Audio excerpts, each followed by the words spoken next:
जोहार। देख रहे हैं आप द भारत मित्र और आपके साथ मैं आरती सिंह और मेरे साथ हैं सहयोगी रंजीत जी।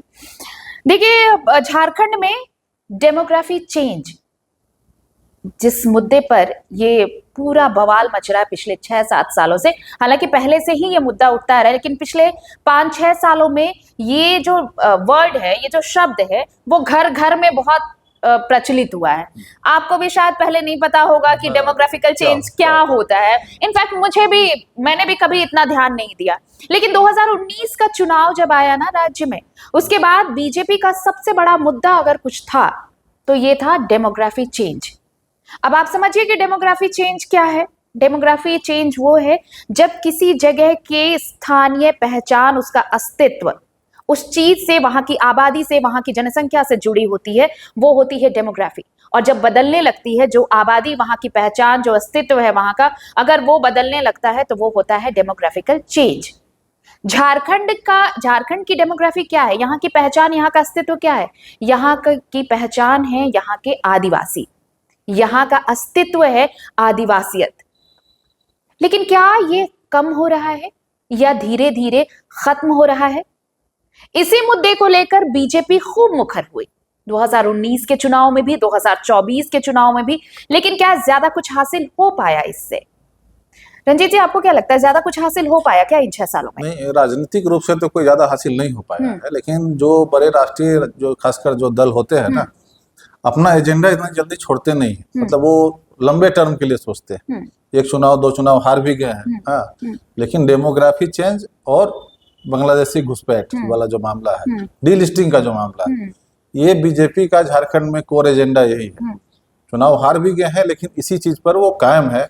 अभी तक तो लगता नहीं कुछ भी हासिल हुआ है, लेकिन उनको ऐसा होगा कि आने वाले समय में कहीं ना कहीं उनको इसका राजनीतिक लाभ मिलेगा। जैसे कांग्रेस का ही अभी देखिए कि जैसे वोट चोर गद्दी चोर कांग्रेस ने किया और करारी हार जो है बिहार में हो गई। इसके बावजूद, तो इसके बाद सब लोग कह रहे थे कि लगता है कि ये वाला मामला तो फेल हो गया, फॉर्मूला, दूसरा फॉर्मूला पे जाएंगे। लेकिन अब उसके बाद फिर से स्पष्ट यहाँ पर हो गया कि नहीं, अभी इसी पे रहेंगे। फिर दिल्ली में वो लोग अपना कार्यक्रम भी करने वाले हैं।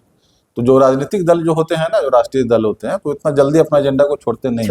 और ये भी उतना ही सच है कि देखिए, जब तक कोई भी मुद्दा एजेंडा नहीं बनता ना, तब तक कोई भी पॉलिटिकल पार्टी उसके लिए कोई कंसर्न दिखाती नहीं है। आप कितना भी शोर शराबा करिए, आप सड़क पर लेट जाइए, कुछ भी कर लीजिए, वो जब तक एजेंडा नहीं बनेगा तब तक इसका कोई हल नहीं निकलता है, कोई इस पर संज्ञान ही नहीं लेता है।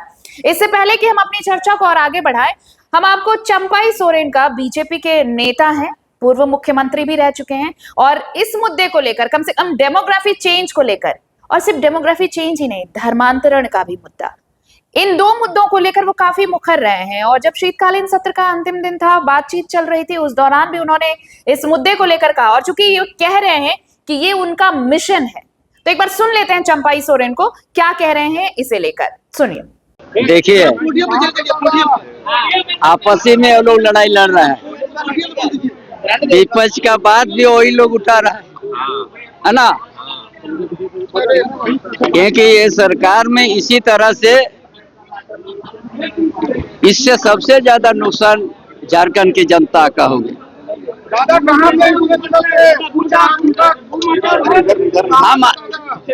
हम अपना मिशन में लगे हुए हैं। आप लोग को सामने आ जाएगा ना, थोड़ा थोड़ा आप लोग को एहसास हो रहा है, कुछ तो होते हैं, कुछ है पक्का। नहीं, वो सब नहीं। अरे उनको जनादेश मिला, उनको कम करने दिया जाए, उसको डिस्टर्ब नहीं करना है। समाज के बाद कुछ नया समाचार, ये भी कुछ नहीं है, ये सब ऐसे कहाँ से बात आ रहा है, किधर से आ रहा है, हमको भी समझ में नहीं आ रहा। मिशन क्या था दादा? हमारा मिशन था हम जनता को जगाने का। बहुत दिन से थे, क्या करना? ये डेमोग्राफी और धर्मांतर, हम उस काम में लगे हैं। हम पहले जमीन बचाना है, आदिवासी के अस्तित्व को बचाना है, उसका बाद झारखंड को संवारना है। चलिए रंजीत, ये मिशन क्या है? अगर सिर्फ चंपाई सोरेन का ये मिशन है कि धर्मांतरण और डेमोग्राफी चेंज, तो क्या बाकी पार्टियों को इस मुद्दे पर आगे नहीं आना चाहिए? नहीं, बाकी पार्टियों का नहीं, ये तो सिर्फ बीजेपी का ही है। चंपई सोरेन का हो या बाबूलाल मरांडी का हो। और चंपई सोरेन को तो लगता है कि खास तौर पे बीजेपी के द्वारा ये ड्यूटी उनको दे दिया गया है कि आप जो है इस पे लगे रहिए। देखिए, धर्मांतरण एक बड़ा मुद्दा तो झारखंड में है ही, और बीजेपी लगातार इस बात को लेकर ये कहती है। लेकिन जो वर्तमान में जो सरकार है जेएमएम कांग्रेस की, उसके लिए मुद्दा नहीं है, क्योंकि उसके लिए धर्मांतरण अगर हो भी रहा है आदिवासी समाज में तो उसके लिए वो बेनिफिट ही है, क्योंकि चुनाव के समय में चर्च की सारी शक्तियां जो है या इस कोशिश में लगी हुई थी। 24 के चुनाव में तो हम लोगों ने देखा कि चर्च से घोषणा भी किया गया, और चर्च के लोग सिर्फ झारखंड के लोग ही नहीं, देश भर के अलग अलग हिस्से से भी लोग आए, यहाँ पर झारखंड में आए प्रचार करने के लिए कि फिर से हेमंत सोरेन को लाया जाए। हाँ, तो ये तो चर्च जो है हेमंत सोरेन सरकार के फेवर में है, कांग्रेस और जेएमएम के फेवर में है, लेकिन बीजेपी को इससे नुकसान है। और बीजेपी चाहती नहीं है कि अब इसके काउंटर में क्या किया जा रहा है ना, कि जैसे आप जो चर्च के जो लोग हैं, अगर आप ये कहेंगे कि धर्मांतरण हो रहा है आदिवासियों की ईसाइयों में, तो वो कह देंगे कि हिंदू में भी तो हो रहा है, घर वापसी भी तो हो रही है वहाँ पे। लेकिन ये समझने की बात है, देखिए हिंदू जो धर्म है, हिंदू जो है, इस देश में रहने वाला प्रत्येक व्यक्ति हिंदू ही है। हिंदू शब्द ही है जो सिंधु घाटी के पास का जो क्षेत्र है, तो समुद्र के तक का जो सागर तट है, इसके बीच में जो लोग निवास करते हैं उनको ही हिंदू कहा गया। हिंदू कोई क्रिश्चियन धर्म या जिसने भी पढ़ा होगा, ये कोई हिंदू धर्म कोई क्रिश्चियन धर्म या इस्लाम धर्म की तरह नहीं है, जो तो, बनाया गया। ये एक किताब पर जो अटल जी ने कहा कि किताब पर है, ये एक देवता को मानता है। अलग अलग देवी देवताओं को मानने वाले लोग, अलग अलग रीति रिवाज को मनाने वाले लोग, अलग तरह की भाषा बोलने वाले लोग, सारे इस क्षेत्र में जो लोग निवास कर रहे हैं तो वो हिंदू ही है। अब तो लेकिन चर्च की तरफ से काउंटर में कहा जाता है कि नहीं, आदिवासी से धर्मांतरण तो उसमें भी हो रहा है, क्रिश्चियन में हो रहा है, तो हिंदू में भी तो हो रहा है। हिंदू तो यहाँ पर जो भी हो रहा है, जो भी इस क्षेत्र में निवास करता है, वो हिंदू ही है। जो भी इस क्षेत्र में, इस भूभाग में, दुनिया के इस भूभाग में जो निवास कर रहा है, वो तो हिंदू ही है। बाद में हाँ ठीक है, अपना स्वतंत्र है कि बाद में वो अपना किसी भी धर्म में को मान सकता है, कोई भी अपना पूजा पद्धति, लेकिन आप जबरन किसी का धर्मांतरण नहीं करा सकते। लेकिन मेरा सवाल देखिए, डेमोग्राफी चेंज पे तो हमने, डेमोग्राफी चेंज का सबसे बड़ा जो कॉज आप बोलेंगे, तो सबसे बड़ा कारण है वो धर्मांतरण ही है। क्योंकि आप सीमावर्ती इलाके में चले जाइए, चाहे आप पाकुड़ जाइए, साहेबगंज जाइए, गोड्डा चले जाइए, इन सारे इलाकों में, खासकर साहेबगंज और पाकुड़ में अगर आप घुसेंगे वहां पे, तो आपको एक बहुत बड़ा बदलाव नजर आएगा। और जो आंकड़े आ रहे हैं वो तो और भी चौंकाने वाले। लेकिन मेरा ये कहना है कि ये सिर्फ ऐसा नहीं है कि जो आदिवासी है वो क्रिश्चियन हो रहे हैं इसलिए, वहां पर मुस्लिमों की तादाद इतनी ज्यादा हो रही है कि जो आदिवासियत है, जो रूढ़ी परंपरा है, जो रूढ़िवादिता है, वो खत्म हो रही है ना। अगर आप मान लीजिए क्रिश्चियन बनते हैं तो फिर तो आप चर्च जाएंगे, आप तो सरना धर्मावलंबी नहीं रहे, आप तो प्रकृति की पूजा नहीं कर रहे हैं, आप तो उन सारे रीति रिवाज को फॉलो नहीं कर रहे हैं। चलिए, अगर आप मुस्लिम बन जाते हैं तब भी आपको इन सारी चीजों को छोड़ना होगा, तब भी तो आप अपनी जड़ों को छोड़ रहे हैं ना, आप उस धर्म को अपना रहे हैं, तो आप फिर आदिवासियत रही कहाँ? तो यही सबसे बड़ा मुद्दा है कि अगर जब ये धर्मांतरण जो है, अगर इसको नहीं रोका गया, तब तो फिर ये जो डेमोग्राफिकल चेंज है, ये बात सिर्फ किताबों में नहीं रहेगी, ये जो है ये बिल्कुल अस्तित्व में खत्म कर रहा है वहां पर। जो इसकी पहचान है झारखंड की, जो रूढ़िवादिता, जो आदिवासियत, वो तो खत्म होने की कगार पर पहुंच जाएगा। देखिए, इसमें बहुत तकनीकी विषय भी है इसमें, जैसे कि आपको संविधान भी इजाजत देता है अपने हिसाब से अपना धर्म का बदल दिया। तो अगर कोई अगर एजुकेशन देकर, हॉस्पिटल खोलकर या किसी अन्य माध्यम से अगर स्वेच्छा से लोग धर्मांतरण कर रहे हैं लोग, तो उसको आप रोक भी नहीं सकते। कोई अगर जबरन कहीं अगर धर्मांतरण, तब आप रोकेंगे, तब तो आप कानून के दायरे में वो आएगा। लेकिन अगर कोई किसी अन्य माध्यम से उसको धर्मांतरित कर देता है, तो कानून उसके बारे में उतना सख्त नहीं है उसके लिए। तो इस प्रकार ये धर्मांतरण होता है, और ये कहा जा रहा है कि काफी कम संख्या में धर्मांतरण हुआ है। और उसके, लेकिन देखिए कि जो चर्च के लोग हैं ना, सिर्फ ये संख्या पे नहीं जाएगी, 10% या 15% धर्मांतरण हुआ है, बाकी तो वही है।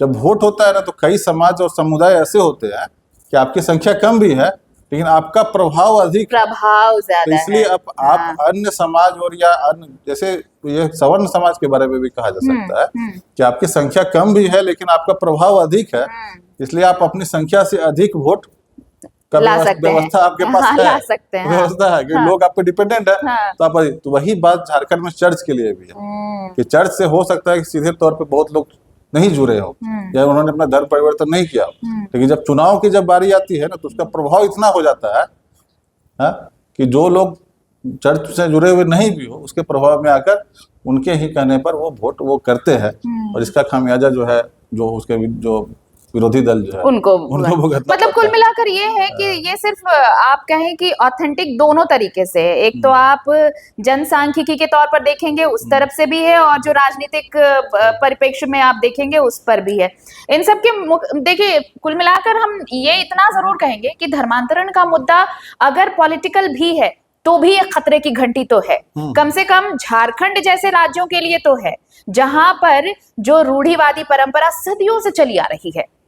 अब जैसे दिल्ली की बात हम करेंगे तो दिल्ली में हर जगह के लोग पहुंचे हुए हैं, उनकी अपनी कोई पहचान, अपना कोई अस्तित्व नहीं है, लेकिन झारखंड की अपनी पहचान है।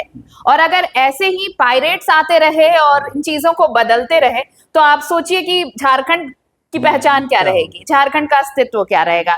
इसी धर्मांतरण के विरोध में देखिए निशा भगत भी आज मुंडन कराने वाली हैं, उन्होंने ऐलान किया था, तो आज उनका कार्यक्रम है मुंडन कराने का। तो धीरे धीरे चीजें जो हैं वो एक से दूसरे, दूसरे से तीसरे, मतलब दोनों पैरेलल चल रही है। एक तरफ वो जिसे जस्टिफाई किया जा रहा है कि धर्मांतरण तब गलत हो सकता है जब जबरन कराया जाए, अगर लोग अपने हिसाब से कर रहे हैं तो फिर ये संविधान भी हक देता है।